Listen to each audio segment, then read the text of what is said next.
हरप्रीत की टैक्सी में बैठकर वहां से निकल गई। मंदिर के पवित्र वातावरण और आरती के शक्तिशाली संपदनों को छाया झेल नहीं पाई। उसका सर दर्द से फटा जा रहा था। छाया दोनों हाथों से अपने सर को पकड़कर गाड़ी के पीछे की सीट में लेट गई थी। ड्राइवर हरप्रीत ने उसे कई बार पूछा कि उसे क्या हुआ था, लेकिन छाया ने कोई जवाब नहीं दिया। थोड़ी देर के बाद छाया ने अपने आप से मन में कहा, आरती के लिए रुकने का निर्णय गलत था मेरा। अभी तक मेरे अंदर इस पवित्रता को झेलने की ताकत नहीं आई है, और ऊपर से मेरी सारी शक्तियां उस जॉन विलियम्स ने कब्जा करके रखा हुआ है। तब छाया का ध्यान उसकी हाथों पर पड़ा और उसे ध्यान आया कि उसके हाथों पर भी फूफले पड़ गए थे। जिस तरह गरम गरम तेल के छींटे उठने पर चमड़ी पर फूफले पड़ जाते हैं, उसी तरह मंदिर के पवित्र वातावरण में छाया के शरीर पर भी 100 फूफले पड़ गए थे। छाया को पूरे शरीर में जलन जैसी हो रही थी। छाया की हालत देखकर ड्राइवर हरप्रीत ने कहा, आपकी तबीयत कुछ ठीक न लग रही है दीदी, आपको सीधे वहीं पर लेकर जाता हूं जहां पर आप रह रही है। छाया ने कहा, नहीं, जैसा तय किया था उसी तरह मैं अब दूसरे मंदिर जाऊंगी, वहीं पर लेकर चलो। मेरे पास व्यर्थ करने के लिए समय नहीं है। मुझे एक बहुत जरूरी काम करना है जो आज रात को ही संपन्न करना होगा। फटाफट मुझे दूसरे मंदिर लेकर जाओ, और सब मंदिर में जाने के बाद मुझे दूसरे धर्मों के पूजा स्थलों पर भी लेकर जाना। सारा काम मुझे आज ही संपन्न करना होगा, और मैंने जो तुम्हें काम दिया है वो भी तुम्हें आज ही करना होगा। ड्राइवर हरप्रीत ने कहा, लेकिन आपकी तबीयत ठीक नहीं है, और इतनी जल्दी भी क्या है? ये सुनकर छाया को गुस्सा आ गया और उसने गुस्से में कहा, तुम्हें जितना कहा जाए उतना करो, बेमतलब अपना दिमाग मत इस्तेमाल किया करो। ड्राइवर हरप्रीत छाया को चुपचाप दूसरे मंदिर लेकर गया। छाया ने दूसरे मंदिर में भी चुपचाप अपना काम पूरा किया। मंदिर के पवित्र जल से भरे कलशों में शैतानी जल भर दिया और चुपके से वहां से कुछ चुराकर अपने पर्स में रख दिया। छाया ने सभी मंदिरों में जाकर वही किया। सभी मंदिरों में शैतानी जल या तो कलशों में या तो पानी की टंकी में मिला दिया और कुछ चुराकर अपने पर्स में रखकर साथ में लेकर आई। छाया ने हर जगह, हर मंदिर में गुप्तचरों को पहचान लिया था। उसे पता था कि हर जगह पर उस पर कड़ी नजर रखी जा रही थी। छाया ने सारे मंदिर पूरे कर दिए और हरप्रीत के साथ दूसरे धर्मों के पूजा स्थलों में भी जाकर चुपके से अपना काम कर दिया। छाया ने सभी धर्मों के पूजा स्थलों में से कुछ कुछ चीजें चुरा ली। छाया जब आखिरी पूजा स्थल में अपना काम पूरा करके कुछ चुरा रही थी, तब एक गुप्तचर ने उसे ऐसा करते हुए देख लिया। छाया जैसे ही उस पूजा स्थल से बाहर निकली, तब उस गुप्तचर ने छाया का हाथ पकड़ लिया और उसे रोक लिया और उससे कहा, ये तूने वहां से क्या चुराया? वहां से कुछ चुराकर अपने साथ लेकर आना ये किसी भी योजना का हिस्सा नहीं था। तुम्हें पहले ही चेतावनी दे दी गई थी कि ऐसा वैसा कुछ मत करना। अभी मुझे यह खबर जॉन विलियम्स सर को देनी ही होगी। ये कहकर उस गुप्तचर ने अपना फोन उठाया और कुछ नंबर डायल करने लगा। तभी छाया ने हरप्रीत के सामने देखा और आंखों से कुछ इशारा किया। हरप्रीत ने इशारे से हाँ में जवाब दिया। छाया ने तभी उस गुप्तचर से कहा, फोन लगाने की क्या जरूरत है? जॉन विलियम्स उसी गाड़ी में बैठे हुए हैं, वहीं पर चलकर बात कर लो। उस गुप्तचर ने कहा, इम्पॉसिबल, जॉन विलियम्स सर उस गाड़ी में कैसे हो सकते हैं? छाया ने कहा, खुद चलकर देख लो। वो गुप्तचर तुरंत ही उस गाड़ी के पास आया और तभी हरप्रीत ने अपनी खिड़की खोली और उसे कहा, अंदर देखो। उस गुप्तचर ने अपना सर खिड़की के अंदर डाला। तब हरप्रीत ने तुरंत ही अपनी बंदूक निकाली और उस गुप्तचर के सर पर बंदूक रखी और तुरंत ही बंदूक का ट्रिगर दबाकर उसे मार डाला। बंदूक के ऊपर साइलेंसर लगा हुआ था, इसलिए गोली चलने की आवाज नहीं आई। हरप्रीत ने उसे धक्का देकर पीछे की तरफ गिरा दिया। छाया तुरंत ही आकर गाड़ी में बैठ गई। ड्राइवर हरप्रीत ने कहा, नसीब से इस जगह पर ज्यादा लोग नहीं है, नहीं तो अगर किसी ने देख लिया होता तो बड़ी मुश्किल खड़ी हो जाती। लेकिन जॉन विलियम्स तक ये खबर पहुंचने में वक्त नहीं लगेगा। ये खबर आग की तरफ फैल जाएगी, हम दोनों की जान खतरे में है। छाया ने कहा, जल्दी से गाड़ी को घुमाओ और वहीं ले चलो चर्च ऑफ सैटन में। मुस्तफा को वहां से उठाना होगा। हरप्रीत ने तुरंत ही अपनी गाड़ी को घुमाया और जितनी तेज हो सके उतनी तेज चर्च ऑफ सैटन की तरफ लेकर गया। वहां पर जाते जाते छाया ने तुरंत ही हरप्रीत के मोबाइल से अपने मोबाइल पर मिस कॉल मारा। छाया ने अपना मोबाइल मुस्तफा को सुबह ही दे दिया था। मिस्ड कॉल मिलते ही मुस्तफा अपना सामान लेकर खिड़की से कूदकर नीचे उतरा और वहां से भागकर पूर्व निश्चित किए हुए स्थान पर जाकर एक पेड़ के पीछे जाकर छुप गया। थोड़ी ही देर में हरप्रीत गाड़ी लेकर वहां पहुंचा। उसने जोर से ब्रेक लगाकर गाड़ी रुकवाई। गाड़ी की आवाज सुनते ही मुस्तफा पेड़ के पीछे से बाहर निकला और भागते हुए तुरंत ही गाड़ी में बैठ गया। ड्राइवर हरप्रीत ने तुरंत ही गाड़ी घुमाई और वहां से भगाई। उस तरफ जेम्स भागते हुए जॉन विलियम्स के पास आया और उससे कहा, sir, Chhaya has double crossed us. She conspired with that Indian driver and also killed one of our spies. यानी कि छाया ने हमें धोखा दिया है। उसने उस भारतीय टैक्सी ड्राइवर के साथ मिलकर साजिश रची है और उसने हमारे गुप्तचर को भी मार दिया है। ये सुनकर जॉन विलियम्स की आंखों में गुस्से से खून उतर गया। उसने टेबल पर रखा हुआ सारा सामान धक्का देकर गिरा दिया और गुस्से से कहा, that bloody woman, how dare she try to backstab me. She will bloody have to pay for this. Follow her, I want her anyhow, dead और अलाइव। यानी कि वो चालाक स्त्री, उसकी हिम्मत कैसे हुई मेरे पीठ पर खंजर भोंकने की। उसे इसकी सजा जरूर मिलेगी। पीछा करो उसका। मुझे वो किसी भी तरह जिंदा या मुर्दा चाहिए। जेम्स के कहने पर कई सारी गाड़ियां निकली और छाया की गाड़ी का पीछा करने लगी। उस तरफ हरप्रीत ड्राइवर छाया और मुस्तफा को लेकर छोटे छोटे गलियों और रास्तों से उन्हें बचाते हुए लेकर जा रहा था। गाड़ी में मुस्तफा ने अपना बैग खोला और उसमें से कई सारे टोटेम निकालकर छाया को दे दिया। इतने सारे टोटेम देखकर छाया की आंखें चमक उठी और उसने मुस्तफा से पूछा, इतने सारे तुम्हें कैसे मिले? मुस्तफा ने कहा, सारी जमात रात भर जागती है और सुबह देर से उठती है। उसी का फायदा उठाकर सुबह 5 बजे ये सारे टोटेम ढूंढ ढूंढ कर जमा कर दिए। छाया ने खुश होकर मुस्तफा को कहा, आखिर में तुमने अक्लमंदी का काम किया। ये कहकर छाया ने एक के बाद एक सारे टोटेम को अपने हाथ में लेकर उनकी शक्तियों को आत्मसात करने की कोशिश की। इस बार वो कामयाब भी रही। एक के बाद एक उन टोटेम में रही हुई सारी आत्माएं छाया के वश में होने लगी। लेकिन सारे टोटेम की शक्तियां और आत्माओं को अपने वश में करने के बाद उसे एहसास हुआ कि उसकी शक्तियां जिस टोटेम में कैद हुई थी वो तो उसमें थी ही नहीं। छाया ने कहा, मेरी शक्तियों का टोटेम इसमें नहीं है। मुस्तफा ने कहा, क्योंकि वो जॉन विलियम्स ने अपने कमरे में रखा हुआ था। उसे वहां से चुरा कर लेना नामुमकिन था मेरे लिए। छाया ने कहा, ठीक है, लेकिन अभी मैं जो करने जा रही हूं उसके बाद उसको हासिल करना आसान हो जाएगा। मुस्तफा ने कहा, ऐसा क्या करने जा रही हो? छाया ने कहा, देखते जाओ। छाया ने हरप्रीत को कहा, अब बहुत हो चुका ये लुका छुपी का खेल। अब मैंने तुम्हें जहां पर कहा है वहीं पर गाड़ी को लेकर जाओ। हरप्रीत ने सर हिलाकर हां में जवाब दिया और गाड़ी को छाया के बताए हुए जगह पर लेकर जाने लगा। उस तरफ वीरानगढ़ में गांव के सारे लोग अपने थोड़े बहुत सामान अपने साथ रखकर सरपंच काका के घर के पास जमा हो गए। सरपंच काका, मोतीबाई, मिस्टर बजाज, रसोईया काका और गौरी भी मायावी जंगल जाने के लिए तैयार हो चुके थे। थोड़ी ही देर में सभी जंगल की तरफ जाने के लिए रवाना हुए। सभी ने अपने साथ लालटेन और मशाल रख ली थी। लोगों ने अपने साथ लाठी, कोयता इत्यादि हथियार अपने साथ रख लिए थे। गांव वालों का सारा कारवां जंगल की ओर जाने के लिए निकल चुका था। आज इतने महीनों में पहली बार सारा गांव एक साथ अपनी सुरक्षा के लिए अपने घरों को छोड़कर अपनी सुरक्षा के लिए किसी और स्थान जाने के लिए निकल चुके थे। इससे पहले सारा गांव एक साथ पिशाचराज कदम से बचने के लिए अपने घरों को छोड़कर निकले थे। गांव के लोग अपने बच्चों को और बुजुर्गों के साथ जंगल की तरफ आगे बढ़ रहा था। गांव वालों की इस काफिले का गौरी और सरपंच काका नेतृत्व कर रहे थे। थोड़ी ही देर में सभी मायावी जंगल की सीमा तक पहुंच गए। जंगल की सीमा के अंदर जाने से पहले गौरी ने सबको सूचनाएं देते हुए कहा, जंगल के अंदर प्रवेश करने से पहले मैं आप सबको कुछ सूचनाएं देना चाहती हूं।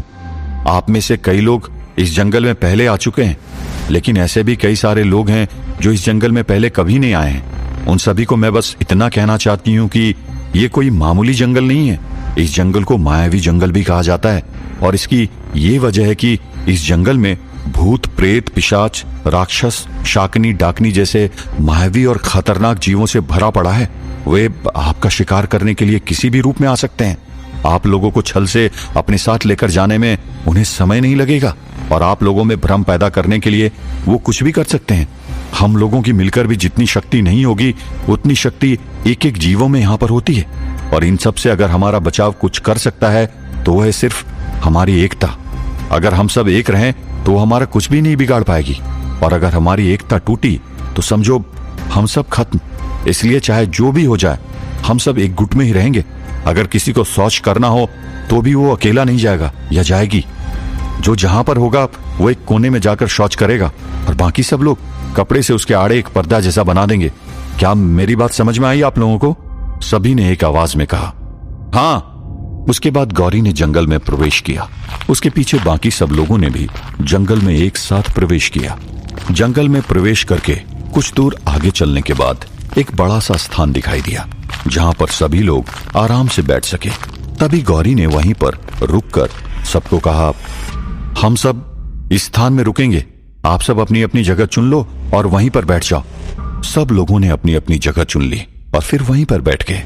जब सभी लोग बैठ गए उसके बाद गौरी और मोतीबाई ने भी उन सभी लोगों के चारों तरफ आटे की एक लकीर जैसी बना दी। मोतीबाई ने उनके चारों तरफ आटे की लकीर बनाते हुए अपनी मायावी शक्ति से लक्ष्मण रेखा बना दी। एक तरह से उनके आसपास एक कवच जैसा निर्माण कर दिया ताकि कोई बुरी शक्ति उस लक्ष्मण रेखा के अंदर प्रवेश न कर पाए। जब लोगों के चारों तरफ आटे की लकीर बन गई तब गौरी ने कहा, ये आटे की लकीर हम सबका सुरक्षा कवच है।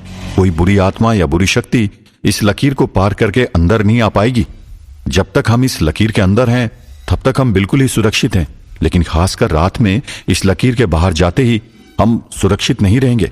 याद रखना, इस मायावी जंगल में रात के समय में एक इंसान ठीक से उस गुड़ के टुकड़े की तरह होता है जो ढका हुआ नहीं। जिस तरह खुले में रखे हुए गुड़ के टुकड़े से आकर्षित होकर मक्खियां उसके ऊपर भिनभिनाने लगती है, उसी भांति इंसान की गंध पाकर इस जंगल में रात के समय में बुरी शक्तियां उस इंसान के आजू बाजू मंडराने लगती है। गौरी की बात सभी समझ गए। सभी शांति से वहीं पर बैठ गए और भगवान के नाम का स्मरण करने लगे। उस तरफ सिद्धार्थ और बूढ़े बाबा वहां पर चल रहे नाटक को देख रहे थे। सेठ भारमल सभी लोगों से अपनी सेवा करवा रहा था। उसके इशारों पर लोग यहां वहां पर दौड़कर तैयारियां कर रहे थे। बूढ़े बाबा और सिद्धार्थ चुपके से ये सारी चीजें देख रहे थे।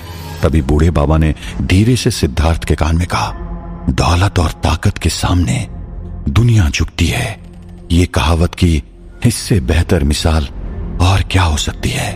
यहां पर रहे हुए लोगों में से किसी की आंखों में इस भारमल के लिए कोई आदर नहीं है। अगर कुछ है तो सिर्फ डर है, और इस डर के मारे ही लोग उसकी सेवा कर रहे हैं और इसके अच्छे बुरे कामों में इसका साथ दे रहे हैं। सिद्धार्थ ने कहा, इनके साथ उस रात जो भी हुआ था या आज की रात जो भी होगा वो सब इसके कर्मों का ही परिणाम था या होगा। बूढ़े बाबा ने कहा, इस बात की गांठ बांध लो सिद्धार्थ, जो समाज अच्छे बुरे का फैसला खुद नहीं कर सकता और अपने शासक या मुखिया के बुरे कामों में चाहे वो डर के कारण ही क्यों ना हो उसका साथ देता है, उस समाज का पतन जरूर होता है। यह इस संसार का अटल नियम है। यदि आप अच्छाई और मानवता के धर्म का विनाश करते हैं तो धर्म भी आपका विनाश जरूर करेगा। यह सुनकर सिद्धार्थ के दिल में एक नया जोश उत्पन्न हो गया। तब तक कुछ लोग फिर से दौड़ते हुए आए और उन्होंने सेठ भारमल को कहा, बंदोलिया का पता लग चुका है। लेकिन सेठ भारमल ने अधीर होते हुए कहा, लेकिन क्या? उस आदमी ने हड़बड़ाते हुए कहा, वो इसी तरफ आगे बढ़ रहा है और उसे हम चाहकर भी नहीं रोक पाए। उसमें कुछ तो अलग है। आप यहां से लौट जाएं हुकुम। ये सुनकर सेठ भारमल ने अहंकार से कहा, अरे आता है तो आने दो, वो अकेला ही क्या कर लेगा। उससे मक्खी की तरह कुचलने में मुझे बिल्कुल भी समय नहीं लगेगा। इतना कम समझा क्या सेठ भारमल को? बारात आज रात को ही निकलेगी। मैं देखता हूं कि कौन रोक सकता है मुझे।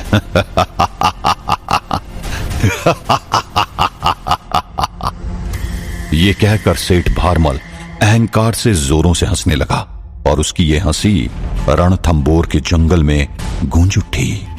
आखिर क्या होगा जब बंदोलिया का सामना होगा श्रेष्ठी भारमल के बारात से? क्या इतिहास अपने आप को फिर से भूतकाल में ही दोहरा? ड्राइवर हरप्रीत छाया और मुस्तफा को लेकर शहर से निकलकर बाहर जंगल के रास्ते पर आगे बढ़ रहा था। वो जंगल का नाम ब्लैक फॉरेस्ट था, जिसका मतलब था काला जंगल।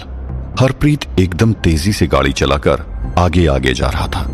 तब तक सर जॉन विलियम्स के आदमी ही नहीं बल्कि जर्मनी की पुलिस भी उस टैक्सी के सीसीटीवी फुटेज को देखकर उसे ढूंढने लगी थी। हरप्रीत ने जिस गुप्तचर की हत्या की थी उसकी लाश पुलिस को मिल चुकी थी और आसपास के सीसीटीवी फुटेजेस से उन्हें हरप्रीत की टैक्सी लाश के पास से गुजरते हुए दिखाई दी थी। और एक दिन पहले चर्च में उसे साफ सफाई कर्मचारी और नन की हत्या के समय भी वही टैक्सी चर्च के पास से गुजरते हुए दिखाई दी थी। इसलिए जर्मनी की पुलिस भी उसकी तलाश करते हुए जगह जगह के सीसीटीवी फुटेजेस देखकर उस टैक्सी का पीछा करने लगी थी। एक तरफ से छाया, मुस्तफा और हरप्रीत बुरी तरह से फंस चुके थे, क्योंकि एक तरफ जॉन विलियम्स के लोग और दूसरी तरफ जर्मनी की पुलिस भी उनके पीछे पड़ी थी। मुस्तफा ने छाया को कहा, अब तो हमारे पास कुछ ताकत आ गई है, तो फिर इन सब से भागकर कहां पर जा रहे हैं? अपने कब्जे में की हुई रूहों का इस्तेमाल करो और जो भी हमारा पीछा कर रही है खत्म कर दो उनको।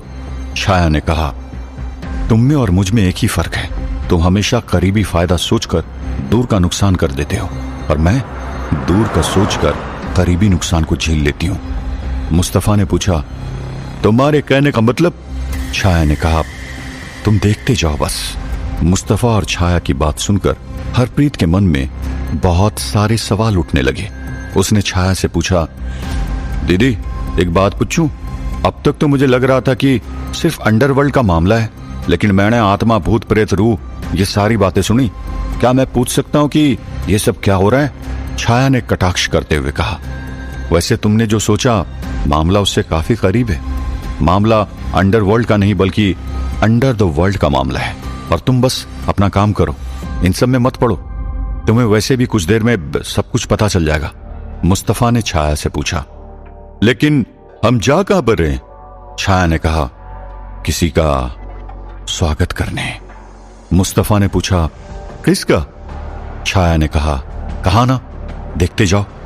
कुछ ही देर में सूरज भी ढलने लगा था।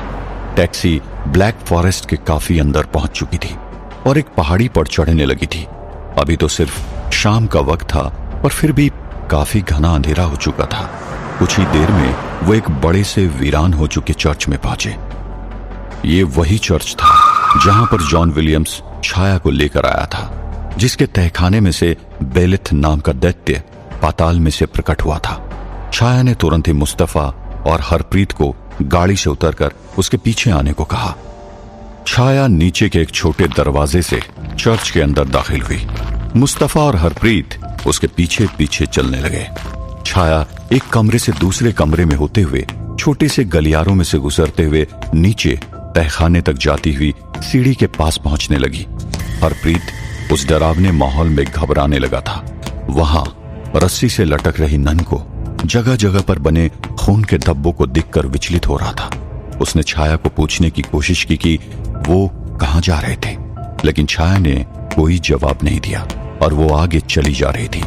थोड़ी ही देर में छाया नीचे तहखाने तक जाने के दरवाजे तक पहुंच गई। छाया ने हरप्रीत को कहा, हम तीनों इस दरवाजे से अंदर जाएंगे, लेकिन तुम दरवाजे को बंद करके यहीं पर खड़े रहना। मुझे यकीन है कि हमारा पीछा करते हुए जॉन विलियम्स के लोग यहां तक आ पहुंचेंगे। इस दरवाजे को बंद करके अपनी पूरी ताकत लगाकर उसे खोलने मत देना, और कुछ भी हो जाए तुम नीचे मत आना, क्योंकि नीचे जो होने वाला है शायद वो दृश्य तुम सहन न कर सको। छाया की बात सुनकर हरप्रीत को पसीना आ गया। हरप्रीत ने कहा, नीचे ऐसा क्या होने वाला है? अब मुझे डर लगने लगा है। छाया ने हरप्रीत से कहा, जो भी होने वाला है बहुत भयंकर होने वाला है, इसलिए तुम दरवाजा बंद करके अपनी सारी ताकत लगाकर उसे खुलने से रोकना। ये कहकर छाया और मुस्तफा पतली सीढ़ियों से होते हुए तहखाने तक जाने लगे। वहां पर अंधेरा बहुत था, लेकिन छाया को उस अंधेरे की परवाह नहीं थी। इतने आत्मविश्वास के साथ उस अंधेरे में उतर रही थी जैसे बरसों से उसका वहां आना जाना हो। मुस्तफा ने छाया का कंधा पकड़ के रखा था।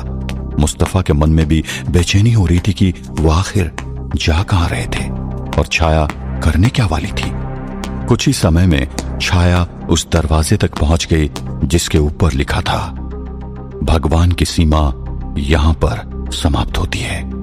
छाया ने उस दरवाजे को धक्का देकर खोला और उसके खुलते ही अंदर से भयंकर ठंडी हवा बाहर की तरफ आने लगी और उनको कमरे के अंदर से एक खिंचाव का अनुभव हुआ। छाया ने मुस्तफा को अंदर जाने का इशारा किया। मुस्तफा कई सालों से भूत प्रेत और जिन्नातों के बीच में रहा था, लेकिन वो जगह इतनी अधिक काली रहस्यमयी थी कि मुस्तफा को भी घबराहट होने लगी थी। मुस्तफा को घबराते हुए देखकर छाया ने उसका हाथ पकड़ा और उसे लेकर उस कमरे के अंदर चली गई। उसके अंदर जाते ही दरवाजा धड़ाम करके अपने आप बंद हो गया। उस तरफ छाया का पीछा करते हुए जॉन विलियम्स, जेम्स और उसके गिरोह के कई लोग गाड़ियों से उस चर्च तक पहुंच गए। दरवाजा खोलकर जॉन विलियम्स भी तहखाने की तरफ दौड़ा। जॉन विलियम्स ने भागते हुए जेम्स से कहा, She has definitely gone to the basement. She is definitely going to the mess with the satanic portal. And we need to find her and stop her and destroy her before she can do that. यानी कि वो जरूर उस तहखाने की तरफ गई है। वो शैतान के आगमन के द्वार के साथ जरूर छेड़खानी करेगी। हमें उसे ढूंढकर, उसे रोककर उसका विनाश करना होगा। कुछ ही देर में वे तहखाने तक जाने वाले दरवाजे तक पहुंच गए। वहां पर जाकर जोर से दरवाजा खटखटाने लगे। हरप्रीत की सांसें तेज हो गई। दरवाजे को कुंडी लगाकर दरवाजे से सटकर बैठ गया था। हरप्रीत अब बहुत ही ज्यादा घबरा रहा था। वो जॉन विलियम्स को जानता था। अगर वो जॉन विलियम्स के सामने आ जाता तो उसकी मौत निश्चित थी। बाहर जॉन विलियम्स ने कहा, I want this door opened immediately. Do it anyhow, or else I will have to use my powers. यानी कि मुझे यह दरवाजा खुला चाहिए, अभी के अभी, किसी भी तरह करो, नहीं तो मुझे अपनी शक्तियों का उपयोग करना होगा। जॉन विलियम्स के आदमी जोरों से लात मारकर दरवाजे को खोलने का प्रयास करने लगे, लेकिन दरवाजा लोखंड का बना हुआ था और इतनी आसानी से खुलने वाला नहीं था। जॉन विलियम्स के लोगों ने उस दरवाजे के ऊपर गोलियां भी चलाई, लेकिन वह दरवाजा काफी मजबूत था। जैसे ही दरवाजे पर गोलियां चलने लगी, हरप्रीत के पसीने छूटने लगे। उसे अपनी मौत बहुत ही करीब दिखाई देने लगी थी। उस तरफ छाया और मुस्तफा उस शैतानी कमरे में उस कुएं के पास आगे बढ़ रहे थे। मुस्तफा का दिल बहुत ही तेजी से धड़कने लगा था। छाया की आंखों में एक अजीब सी चमक दिखाई दे रही थी। उसके चेहरे पर एक आत्मविश्वास झलक रहा था। छाया उस कुएं के पास आई और उसकी तरफ देखने लगी और जोरों से हंसने लगी। उस तरफ भूतकाल के रणथंबोर जंगल के अंदर सेठ भारमल की बारात उठने की तैयारियां होने लगी। सिद्धार्थ और बूढ़े बाबा वहीं पर बैठकर सब कुछ होते हुए देख रहे थे। भारमल अपने पालकी के अंदर जाकर बैठ गया और कुछ लोगों ने उसकी पालकी को अपने कंधे पर उठाकर आगे बढ़ने लगे। बच्चे, बूढ़े और औरतें सभी ने रंग बिरंगी कपड़े पहने हुए थे। पालकी के दोनों तरफ हाथ में जलती हुई मशालें लेकर लोग चलने लगे और छोटी छोटी झूमर को हाथ में पकड़कर भारमल की सेवक भी पालकी के साथ साथ आगे चलने लगे। औरतें शादी ब्याह के लोकगीत गाने लगी थी। सिद्धार्थ और बूढ़े बाबा भी पालकी के पीछे से चलते हुए आगे बढ़ते जा रहे थे। कुछ देर वो आगे बढ़े थे, तभी अचानक बूढ़े बाबा ने देखा कि एक छोटा सा बच्चा नीचे झुककर मिट्टी उठाने वाला था। उसकी मां ने तुरंत ही उसकी पीठ पर मारा। बच्चा समझ गया और मिट्टी उठाने का इरादा छोड़कर चुपचाप आगे चलने लगा। ये देखकर बूढ़े बाबा के मन में विचारों के घोड़े दौड़ने लगे। वे किसी गहरी सोच में खो गए। जैसे इस तरफ बारात पिपलाद की तरफ रवाना हुई, ठीक उसी वक्त उस बारात की शैतानी परछाई हवेली के उस कमरे से बाहर निकली और वीरानगढ़ के बस्ती की तरफ रवाना हुई। हवेली के अंदर से निकलने वाली बारात उस बारात की शैतानी परछाई थी। बारात में बज रहे ढोल, नगाड़े और शहनाइयों की आवाज मायावी जंगल में बैठे हुए सभी लोगों को सुनाई देने लगी। यह आवाज सुनकर सभी के दिल थम से गए। गौरी सतर्क हो गई।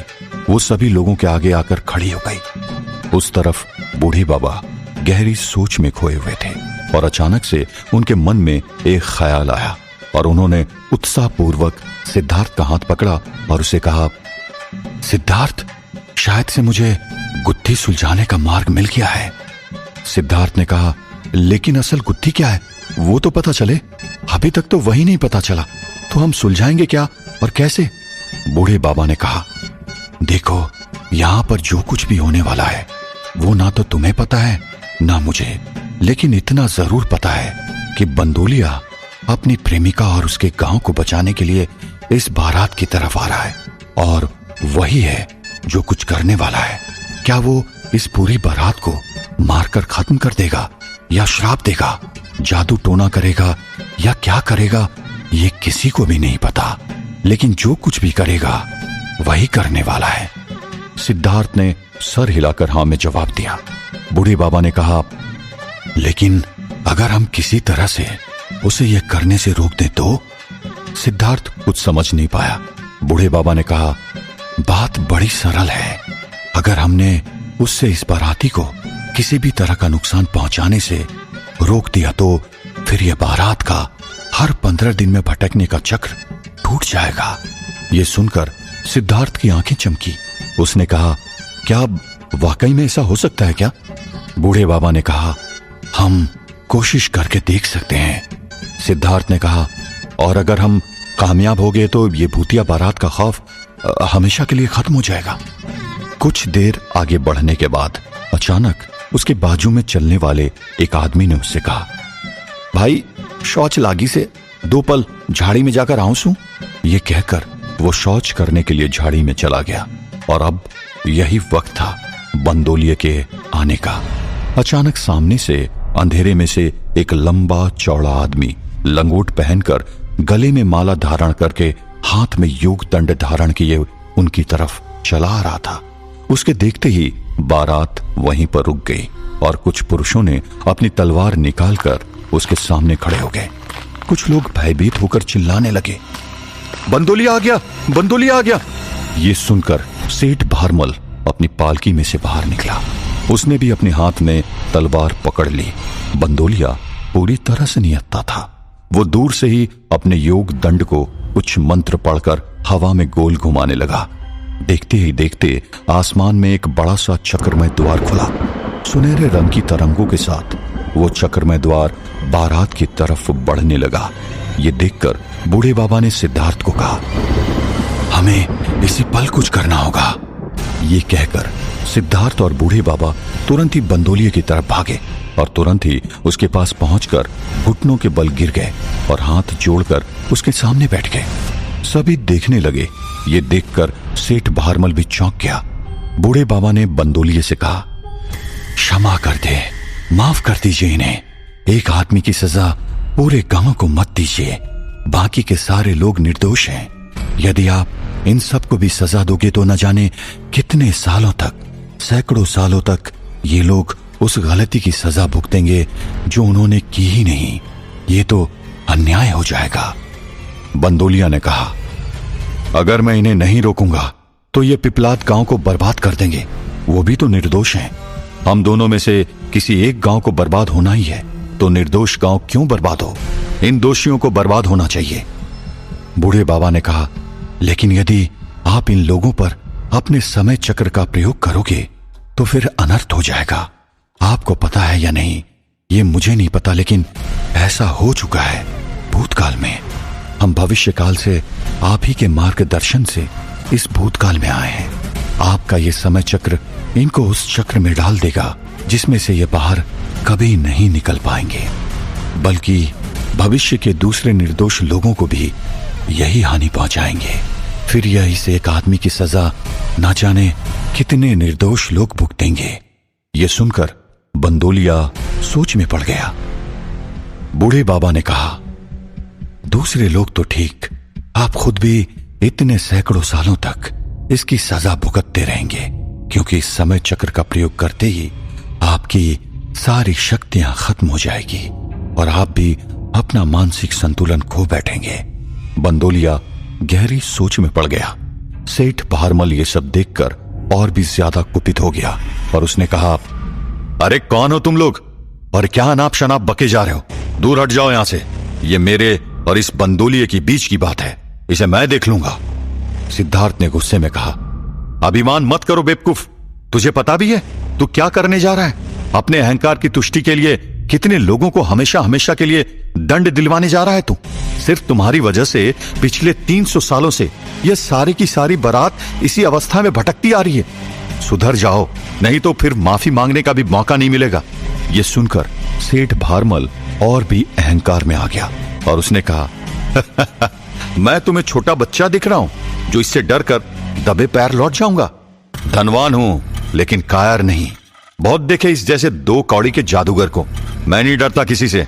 आज इसकी मृत्यु ही इसे यहां पर खींच लाई है। आज इसकी मौत भी मेरे हाथों होगी और भागमती की डोली भी उठेगी। यह सुनकर बंदोलिया एकदम क्रोधित हो गया। उसने कहा, यदि मैंने उसे छोड़ दिया तो फिर भागमती और पूरे पिपलाद गांव खतरे में पड़ जाएगा।